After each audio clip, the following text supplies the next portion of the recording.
Hello students, मैं भूपेंद्र सिन्हा।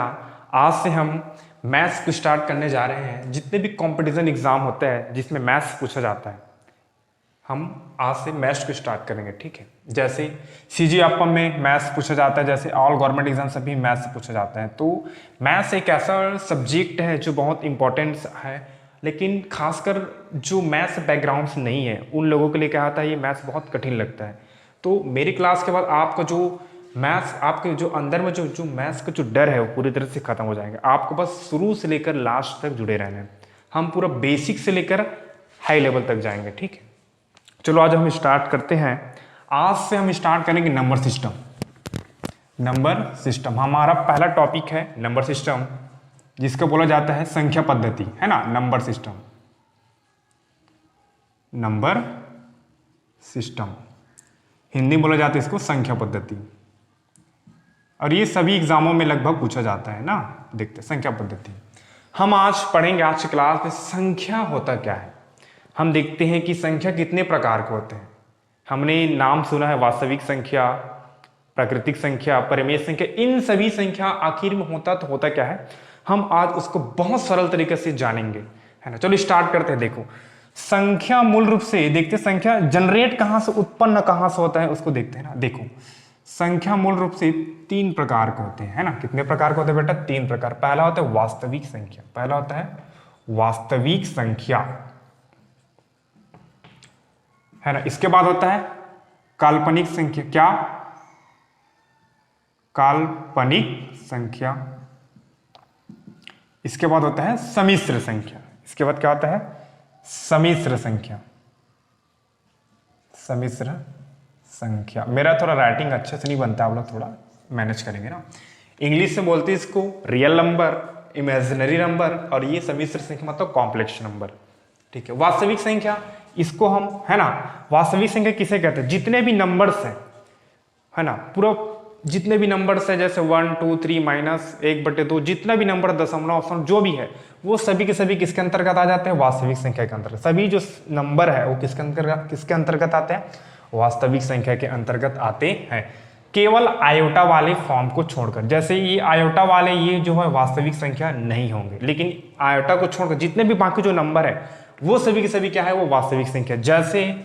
जैसे मैं बोल सकता हूं, मैं, है ना, -∞ से लेकर +∞ तक। ठीक है, इसके अंतर्गत जितने भी संख्या है सभी सभी क्या है? वो वास्तविक संख्या है ना। अब देखते हैं काल्पनिक संख्या क्या होता है। काल्पनिक संख्या जो इस फॉर्म में रहता है, जैसे 2 आयोटा हो गया, ये काल्पनिक संख्या है। 3 आयोटा हो गया, ये सभी क्या है? काल्पनिक संख्या। और आयोटा बराबर होता है √-1, ये होता है काल्पनिक संख्या। जो इस फॉर्म में रहेगा वो कौन सा संख्या बेटा? वो है काल्पनिक संख्या। ठीक है, अब वास्तविक संख्या और काल्पनिक संख्या दोनों से मिलकर क्या बनता है तुम लोग का? सम्मिश्र संख्या। जैसे कि इस फॉर्म में रहता है a+ आयोटा b के फॉर्म में रहता है। यहां पास a रहता है वास्तविक संख्या, b रहता है काल्पनिक संख्या। वास्तविक और काल्पनिक संख्या से क्या बनता है? सम्मिश्र संख्या। ठीक है, अब देखते हैं वास्तविक संख्या को ना दो भागों में बांटा गया है ना। वास्तविक संख्या को दो भागों में बांटा गया। यहां से देखते हैं दो भागों में, ये देखो, एक है ना, दशमलव संख्या। कौन सा बेटा? दशमलव संख्या। आपको बस देखते चलना, याद हो जाएगा ऑटोमेटिक। एक होता है दशमलव संख्या और एक होता है पूर्णांक। ठीक है, दशमलव संख्या को दो भागों में बांटा गया है। कितने भागों में? दो भागों में। एक होता है शांत दशमलव। क्या होता है? शांत दशमलव। ठीक है, शॉर्टकट। और एक होता है अशांत दशमलव, अशांत दशमलव। ठीक है, शांत दशमलव किसे कहते हैं? जब हम किसी संख्या को भाग देते हैं और वो पूरा भाग चला जाए तो वो होता है शांत दशमलव। शांत दशमलव जिसमें भाग पूरी तरह से चला जाता है। ठीक है, जैसे हम देखते हैं 1/2 को मैं, मतलब 1 को मैं 2 से भाग दे रहा हूं तो कितने बार में जाएगा? 0.5। ये हो गया शांत दशमलव। और अशांत दशमलव किसे कहते हैं? जिसमें हम भाग देते जाएंगे और वो पूरी तरह से भाग नहीं जाएगा, वो कुछ न कुछ बचता चला जाएगा। जैसे कि हम 1/3 को भाग देकर देखते हैं। ठीक है, जैसे इसको भाग देंगे तो क्या आएगा? पहले 0 लगाएंगे, फिर 10 होगा, फिर 3 तिया 9, फिर 1 बचा, फिर उसमें 0 लगेगा, पीछे में तो ऐसे चलता है, इस सीक्वेंस ऐसे चलता जाएगा। ये पूरी तरह से भाग नहीं जाएगा। अर्थात शांत दशमलव पूरी तरह से भाग चला जाता है और अशांत दशमलव क्या होता है? वो जो पूरी तरह से भाग नहीं जाता है वो क्या है, वो अशांत दशमलव अंतर्गत आता है। ठीक है, और शांत दशमलव को ही क्या बोला जाता है, परिमेय संख्या। क्या बोला जाता है बेटा, परिमेय संख्या। ठीक है, शांत दशमलव को क्या बोला जाता है, परिमेय संख्या, और जिसे क्या P बटे Q के फॉर्म में लिखा जाता है। जिसे किस फॉर्म में लिखा जाता है, P बटे Q के फॉर्म में, जिसमें एक है ना कंडीशन रहता है, जो Q जो रहता है वो क्या नहीं होना चाहिए, जीरो नहीं होना चाहिए। Q जो क्या होना है ना, Q क्या नहीं होना चाहिए, जीरो नहीं होना चाहिए, तभी ये क्या कहलाएगा, ये परिमेय संख्या कहलाएगा। ठीक है, अब देखते हैं पूर्णांक। पूर्णांक मुख्य रूप से दो प्रकार के होते हैं। ये एक होता है धनात्मक पूर्णांक। क्या होता है बेटा, धनात्मक पूर्णांक। और एक होता है बेटा ऋणात्मक पूर्णांक। क्या होता है, ऋणात्मक पूर्णांक। मेरा थोड़ा बोर्ड छोटा है, आप लोग थोड़ा एडजस्ट करेंगे ना, आप लोग इसको अपने कॉपी में अच्छा सीक्वेंस से लिखेंगे ना। ठीक है, देखो धनात्मक पूर्णांक क्या है, जिसमें ऑल पॉजिटिव नंबर्स है, वो क्या है, वो धनात्मक पूर्णांक है। ठीक है, जैसे 0 से स्टार्ट होगा, 0 से लेकर 1 2 3 डेट इंफिनाइट तक, प्लस इंफिनाइट तक। ठीक है, ये जो 0 से स्टार्ट होगा और कहां तक जाएगा, प्लस इंफिनाइट तक। जितने भी प्लस वाला है वो सभी के सभी धनात्मक पूर्णांक। और ये क्या, ये कहां से, ये भी 0 से स्टार्ट हो गई, -1 -2 डेट माइनस इंफिनाइट तक। ठीक है, ये जो है 0 से स्टार्ट होगा, और ये -1 -2 -3 डेट इसको कहां से स्टार्ट हो गई, 0 से। ऋणात्मक वाला 0 -1 -2 -3 डेट माइनस इंफिनाइट। जितने भी माइनस वाला जो संख्या है वो सभी क्या होते हैं, ऋणात्मक पूर्णांक होते हैं। ठीक है, और जितने भी धन वाले संख्या क्या होते हैं, धनात्मक पूर्णांक होता है। ठीक है, और यहीं से एक संख्या और है, प्राकृतिक संख्या। क्या, प्राकृतिक संख्या। क्या बेटा, प्राकृतिक संख्या। प्राकृतिक संख्या क्या रहा था, प्राकृतिक संख्या ये 1 से स्टार्ट होता है और ये 2 3 4 डेट करते हुए कहां तक जाता है, इंफिनाइट तक जाता है। प्राकृतिक संख्या कहां से, ये पूर्णांक से स्टार्ट होता है, यहाँ से जनरेट होता है। ठीक है, और प्राकृतिक संख्या कहां से स्टार्ट होगा, 1 से शुरू होगा, 1 से, ना कि 0 से। ठीक है, 1 से लेकर इंफिनाइट तक। ठीक, ये होता है प्राकृतिक संख्या। ठीक है, अब इसके बाद हम देखते हैं आगे की और संख्या, है ना।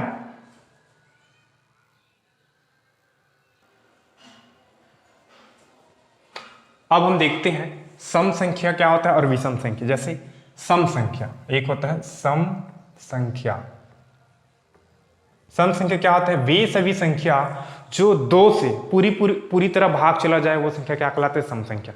जो 2 से पूरी तरह भाग चला जाता है वो संख्या क्या कहलाता है, सम संख्या। जैसे मैं 10 को मैं 2 से भाग दूंगा, 2 पंचे 10, तो मतलब 10 क्या है, सम संख्या।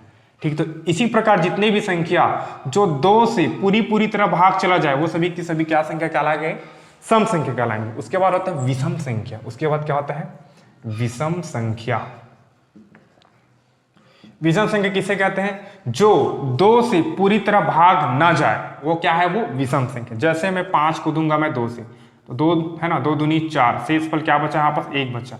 तो ये जो 5 है वो विषम संख्या कहलाएंगे, ना कि सम संख्या, क्योंकि ये 2 से पूरी तरह से भाग नहीं जा रहे हैं। तो जो 2 से पूरी तरह से भाग जाता है वो सम संख्या, और जो 2 से पूरी तरह से भाग नहीं जाता है वो विषम संख्या कहलाते हैं, है ना। अब इसके बाद देखते हैं भाज्य संख्या और अभाज्य संख्या। ठीक है, क्या, भाज्य और अभाज्य संख्या। देखो, एक होता है भाज्य संख्या और एक भाज्य संख्या। वे संख्या जो है ना, वे संख्या जो 1 से भाग चला जाए, है ना, और खुद से भाग चला जाए। ठीक है, देखते हैं, जैसे कि थोड़ा एग्जांपल वगैरह से समझते हैं। ठीक है,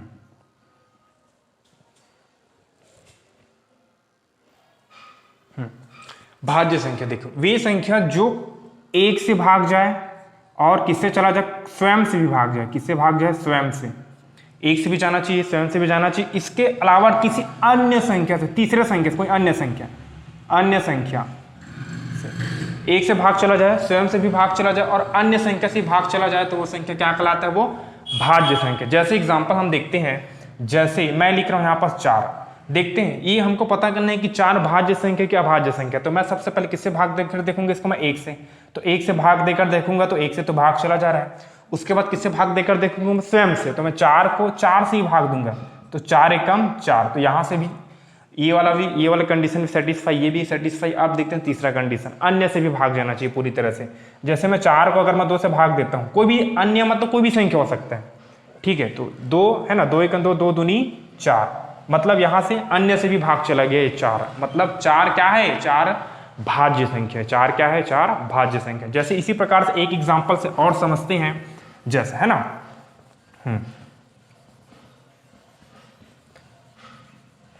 देखो अब है ना, जैसे मैं 10 बोल दिया, 10 को पहले किससे भाग देकर दूंगा, 1 से, तो चला जाएगा 10 बार में, ठीक है। फिर 10 को 10 से भाग दूंगा तो भी चला जाएगा, 10 एकम 10। फिर 10 को किससे भाग दूंगा मैं, 5 से, तो 5 दूनी 10। तो यहाँ पास ये तीनों कंडीशन सेटिस्फाई, मतलब 10 क्या है वो भाज्य संख्या। अब देखते हैं अभाज्य संख्या, अब देखते हैं अभाज्य संख्या। अभाज्य संख्या जस्ट इसका उल्टा, इसमें क्या होता है, इसमें जो संख्या पहले वो 1 से भाग जाना चाहिए, 1 से भाग जाना चाहिए, स्वयं से भाग जाना चाहिए, स्वयं से, बस जो 1 से भाग जाए और स्वयं से भाग जाए और बाकी किसी तीसरे से भाग न जाए, वो क्या होता है, वो अभाज्य संख्या होता है, ठीक है। जो 1 से भाग जाए और स्वयं से भाग जाए और बाकी से भाग न जाए, वो कौन सा संख्या बेटा, वो अभाज्य संख्या। जैसे 5, 5 1 से भाग चला जाएगा, हाँ 5 चला गया, 5 स्वयं से भाग चला जाएगा, हाँ चला जाएगा। इसके बाद 5 किसी और संख्या से भाग चला जाएगा क्या, नहीं जाएगा।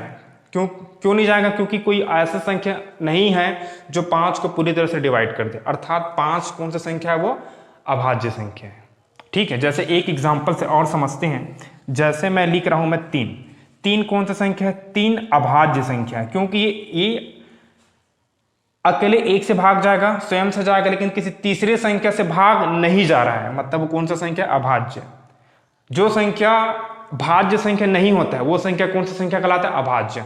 जो भाज्य नहीं होगा वो कैसा संख्या होगा, वो अभाज्य संख्या होगा, जस्ट उल्टा, ठीक है। इसमें 3 कंडीशन होते हैं, इसमें 2 कंडीशन होते हैं, ठीक है। चलो अब इसके बाद हम देखते हैं सहभाज्य संख्या। क्या, सहभाज्य संख्या, है ना।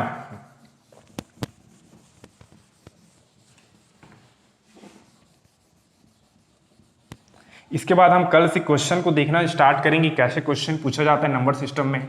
आज हम कुछ नंबर के बारे में पहले समझ लेते हैं। देखते हैं सहभाज्य संख्या, सहभाज्य संख्या, सहभाज्य संख्या।